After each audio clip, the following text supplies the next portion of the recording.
हरे कृष्ण। अज्ञानतिमिरान्धस्य ज्ञानाञ्जनशलाकया चक्षुरुन्मीलितं येन तस्मै श्रीगुरुवे नमः।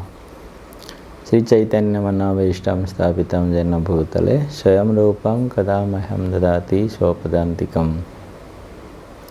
नमो विष्णुपदाय कृष्णप्रेष्ठाय भूतले श्रीमते भक्तिवेदान्तस्वामिते नामिने। नमस्ते सारस्वते देवे गौरवाणी प्रचारिणे निर्विशेष शून्यवादी पाश्चात्य देशतारिणे। जय श्री कृष्ण चैतन्य प्रभु नित्यानंद श्री अद्वैत गदाधर शिवासादि गौर भक्तवृंद। हरे कृष्ण कृष्ण कृष्ण हरे हरे, हरे राम राम राम हरे हरे। हरे कृष्ण। प्रिय भक्तवृंद, तो आज भगवान श्री वामन देव का आविर्भाव तिथि के लिए हम कुछ भगवान का लीला चर्चा करेंगे, जिसमें हम देखते हैं कि भगवान श्री वामन देव कैसे बलि महाराज का ऊपर विशेष कृपा करने के लिए ये अद्भुत रूप एक धारण किए थे। जैसे हम सबको पता है कि भगवान वामन देव बलि महाराज का ऊपर उनके यज्ञ स्थल में प्रकट हुए हैं, एक छोटा सा बट्टू ब्राह्मण के रूप में। उससे पहले देवताओं की माता आदिति ने भगवान को प्रार्थना किए थे, विशेष करके उनके पति जो कश्यप देव, उनको प्रार्थना किए थे कि उनके पुत्र लोग स्वर्ग से बलि महाराज के द्वारा विताड़ित हो गए थे, तो वो लोग इधर उधर घूम रहे थे। इसलिए माता आदिति ने दुख में रहती थी हमेशा। तो उन्होंने प्रार्थना की कश्यप ऋषि से कि आप इसको कुछ उपाय बताइए। जबकि कश्यप मुनि ने उनको भगवान की सेवा करने के लिए सलाह दी है। ये बहुत शिक्षणीय विषय है कि कैसे कश्यप मुनि ने अपने भार्या को भगवान की सेवा के लिए, क्योंकि कश्यप मुनि ये विचार किए थे क्योंकि इस संसार में वास्तविक जो देने वाला है वो भगवान ही जो कुछ कर सकते हैं। तो इसलिए भगवान को प्रसन्न करने के लिए उन्होंने सलाह दी है उनके पत्नी आदिति को, क्योंकि वो जानते थे कि देवता भी उनके पुत्र हैं और जो असुर हैं वो भी उनके पुत्र हैं, दोनों उनके पुत्र हैं। तो चाहे आज बलि महाराज इंद्रलोक में हैं और कि इंद्र भी इंद्र रूप में राजा कर रहे हैं, तो लेकिन दोनों तो है उनकी अपने संतान हैं, तो किसी को हटाएंगे किसी को बैठाएंगे। इसलिए उन्होंने ये विचार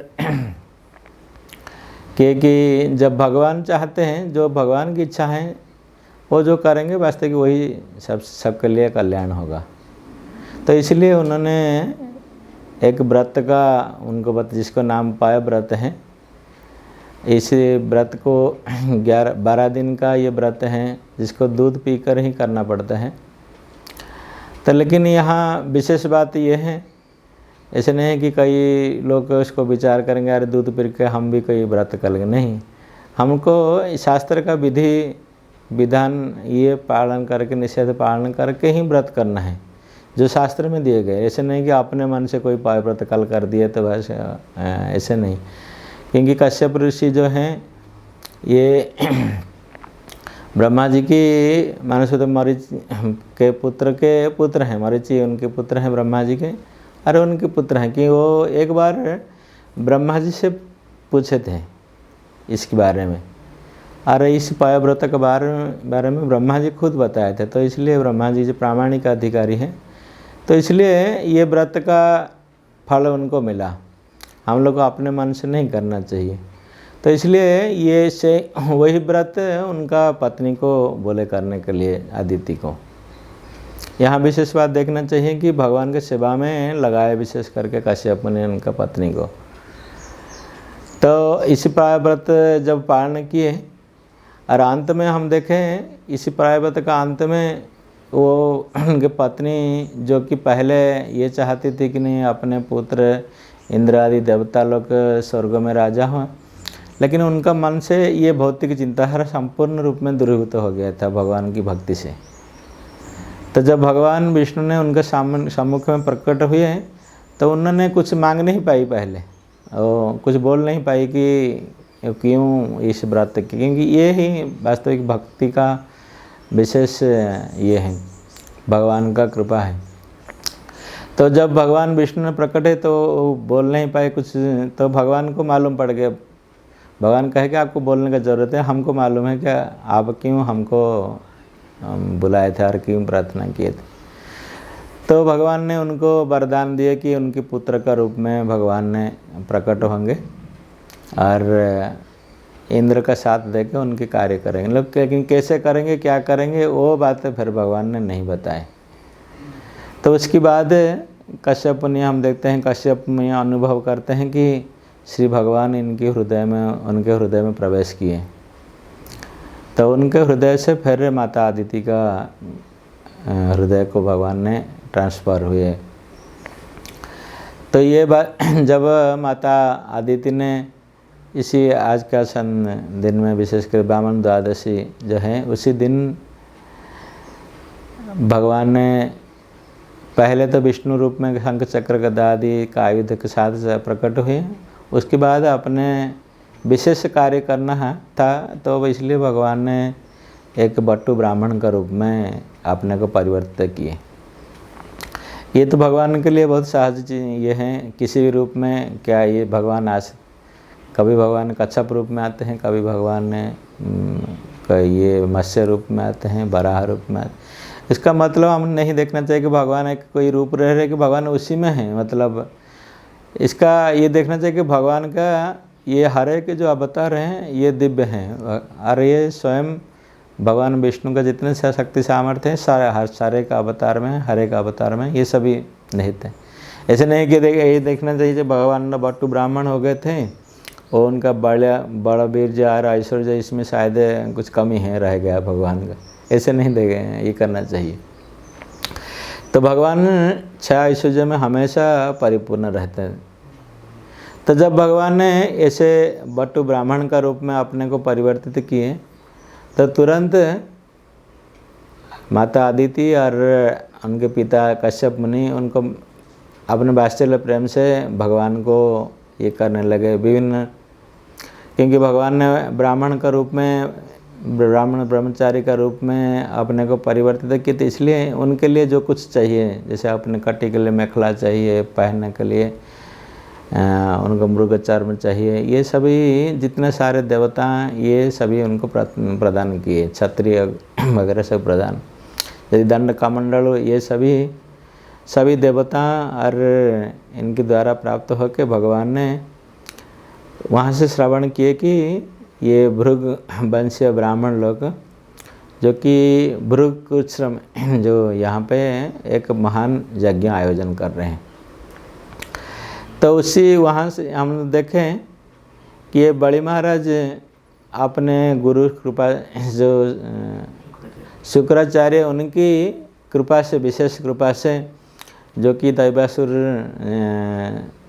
युद्ध में अपने का प्राण उनका चला गया था, फिर भी शुक्राचार्य का विशेष कृपा से उन्होंने दूसरा शरीर प्राप्त किए और उसी शरीर में उन्होंने अपने गुरु के प्रति इतना सेवा की और उनको इतना संतुष्टि किए बड़ी महाराज ने, तो शुक्राचार्य उनको कृपा करके स्वर्ग विजय होने के लिए विशेष यज्ञ करके उनको ये किए थे। जब स्वर्ग का विजय होने के लिए जाने के लिए तैयार थे तो उन्होंने इस यज्ञ में एक विशेष रथ का उत्पादन किए थे, शुक्राचार्य ने अश्व उत्पादन किए थे, छत्री इसका, और उनकी कमर ये के लिए बाजूबंद ये सभी उनके लिए प्रस्तुत किए थे।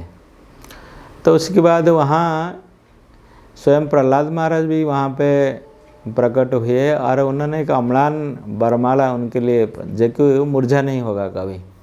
आजकल माला हम लोग पहनते तो मुरझा हो जाता है 1 घंटा 2 घंटा में, लेकिन प्रहलाद महाराज ने ऐसे उनको विजय माला से प्रदान किए। तो उसको पहनकर बड़ी महाराज मतलब अपने सौंदर्य और बीज में इतना ये देख रहे थे जैसे अग्नि को जैसे मात दे रहे थे, अग्नि समान इतने पर ये दिखा रहे। जब ऐसे पहन कर जाके स्वर्ग राज्य इंद्रपुरी में पहुंच गए तो उनको देख के सभी भाग ये हो गए कि इनकी सारे ये यार उनको शंख बजाने का जरूरत, युद्ध करने के लिए उन्होंने शंखनाद किए तो वहाँ देवता लोग कोई नहीं आ रहे। तो देवता के राजा इंद्र ने उसी समय अपने गुरु शुक्राचार्य से प्रश्न किए कि बड़ी महाराज अभी ऐसे ऐश्वर्य और ये कैसे प्रतिभावान उनको प्राप्त हुआ। तो वहाँ पे भी देवगुरु बृहस्पति ने उनको अच्छा सलाह दिया। उनको बोले कि ये है केवल है ब्राह्मण का कृपा है, और जब अपने गुरु की सेवा हम ध्यान से पूर्वक निष्ठापूर्वक करेंगे तो गुरु की कृपा से आशीर्वाद से हम ऐसे अमोघ ये शक्ति प्राप्त कर सकते हैं। क्योंकि कई बार इसके माध्यम से हम देखते हैं कि इनडायरेक्टली बृहस्पति ने ये कहना चाहते थे कि ये इंद्र ने पहले क्या करता, अपने गुरु को भी प्रणाम नहीं किया था। और दूसरी चीज़ हम देखते हैं कि इंद्र ने एक बार अपने गुरु बनाया था विश्वरूप को और उसको सारा काट दिया था। तो ऐसे ऐसे करके इसका इनडायरेक्टली ये बृहस्पति ने ये कहना चाहते थे कि तुम अपने गुरु की भी सेवा अच्छे से करो, फिर तुम ऐसे बल भी प्राप्त हो। तो जब इसका निराकरण पूछे कि कैसे बलि को हम ये कर सकते हैं, इंद्रपद से कैसे, ये इंद्रपुरी से कैसे हम ये, तो उनको बृहस्पति ने कहते कि आपको समय का अपेक्षा कीजिए, इंतज़ार कीजिए, जब समय पलटेगा तो फिर यही बहिल महाराज जो कि अपने गुरु को इतना ये से प्रेम ये से निष्ठा से सेवा करे, वही गुरु जब अपने गुरु को अवमानना करेगा, उनका निंदा करेगा, उनका आदेश को अवमानना करेगा, तब उनको फिर ये सभी स्वर्ग राज्य और सभी बड़ा आश्चर्य सब उनका हानि होगा। तो ये बात भविष्यवाणी उनको गुरु शुक्र ये बृहस्पति ने दिए थे।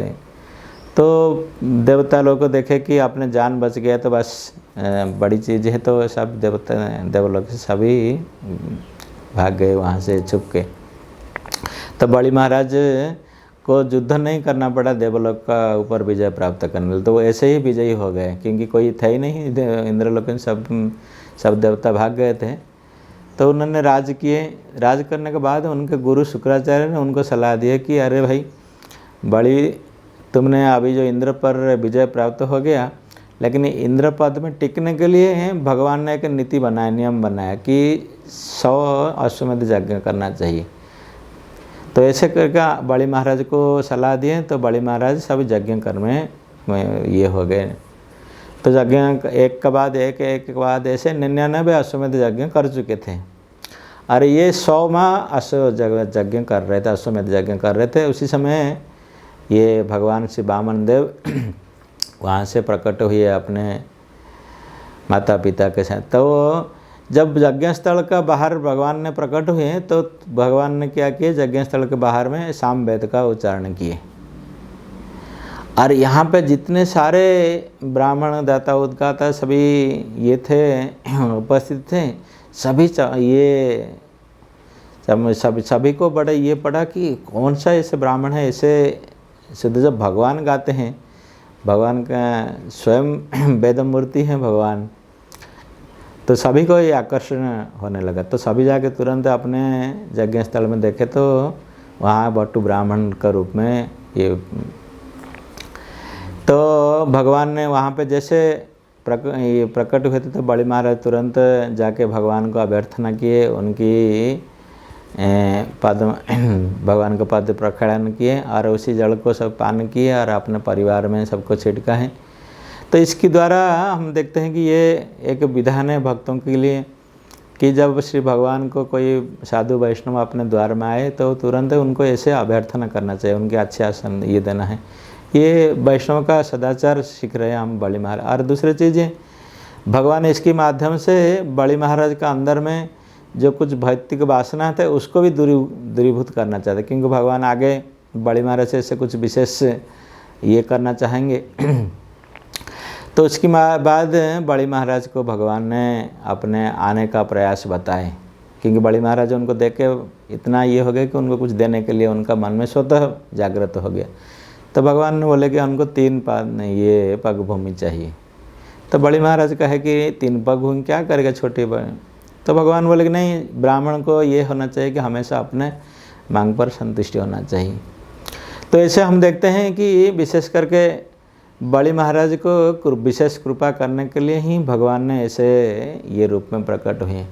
और जबकि शुक्राचार्य उनका गुरुजी ने उनको मना किए कि ये विष्णु है, ये सब कुछ हरण कर लेगा तुमसे, और ये देवता का स्वार्थ साधन के लिए आया है यहाँ पे, फिर भी बड़ी महाराज उनके गुरु का उपेक्षा कर दिए। ये जो विशेष कृपा कैसे प्राप्त हुई है कि भगवान का विशेष कृपा, इसलिए ये भगवत कृपा से ऐसे प्रकार आता है कि जो कि भगवत भक्ति में प्रतिबंधक का रूप में जो खड़ा होते हैं उनके गुरु जो शुक्राचार्य खड़े थे, उसको वो पार कर गए। तो इसका जो अपना आचार्य लोग कहते हैं कि वास्तविक जो महत कृपा से हम ये विशेष कार्य कर सकते हैं। महत कृपा अर्थात ये बड़ी महाराज के दादाजी जो थे प्रहलाद महाराज, उनकी कृपा से उनको ये प्राप्त हुआ, जो कि बड़ी महाराज ने इसी कार्य कर पाए, अपने गुरु शुक्राचार्य को ठुकराए और भगवान श्री वामन देव को अपने ये जो मांग रहे थे 3 पद भूमि उनको देने के लिए ये हो गए। जब भगवान ने सब कुछ ले गए अपने 2 पद में, सब कुछ नाप लिए, फिर तीसरा पद के लिए कुछ नहीं रहा बचा रहने के लिए, तो फिर भी बड़ी महाराज ने कोई ये नहीं किए, अपने संकल्प में इतना दृढ़ हो गए थे, क्योंकि प्रहलाद महाराज के पोता होने के नाते उनके भक्त, क्योंकि वो चाहते थे कि भगवान को मैं और कुछ दूं। भक्त का यही परिभाषा है, जब जितना भी दें भगवान को, फिर भी उनका मन में रहता है कि नहीं भगवान को मैं और कुछ दूं। जब भगवान बोले कि तीसरा पद हम कहाँ पे रखेंगे, तो बड़ी महाराज तुरंत ही अपने खुद को समर्पित करी। बोले कि मैं तो सब कुछ मेरे जो पोजीशन में था, मेरे ये में था वो दिया, लेकिन मैं खुद को नहीं दिया। जब तक वास्तविक हम देखेंगे हम खुद को भगवान को समर्पित नहीं किए, तो वास्तविक ये पूर्ण समर्पण नहीं कहलाता है। तो भक्ति में ये समर्पण भाव बहुत ही महत्वपूर्ण चीज़ है। तो बड़ी महाराज वास्तविक इसी की उदाहरण है, वास्तविक समर्पण में, सर्व समर्पण में ये उदाहरण है। तो हम देखते हैं कि आत्मनिवेदन अर्थात सब कुछ भगवान के चरण में समर्पण करना, ये बड़ी महाराज तो ये केवल एकमात्र साधन ये हुआ था बड़ी महाराज ऐसे कर पाए केवल प्रहलाद महाराज की कृपा से। तो इसलिए आज हमें ये शिक्षा लेना चाहिए, चाहे हम जो शुद्ध वैष्णव गुरु उनकी शरण में जब हम पूर्ण रूप में शरणागति रहेंगे और उनकी निर्देश अनुदेश को उसको पालन करेंगे, तो हम लोग ऐसे भी बड़ी बड़ी कठिनाई जो पर ये आएगा अपना ज़िंदगी में भक्ति मार्ग में आएगा, तो उसी में हम लोग को भी पार करेंगे जैसे बड़ी महाराज ने पार किए। हरे कृष्ण। जे हम ये इस्कॉन बुल्ला यूट्यूब से ये प्रसारित हो रहे, तो आप लोग कृपा करके इसी चैनल को जो सब्सक्राइब नहीं किए कृपा करके इसको सब्सक्राइब कीजिए। और ऐसे ऐसे भगवान की बहुत सारे लीला कथा आप लोग बाद में श्रवण करेंगे। हरे कृष्ण।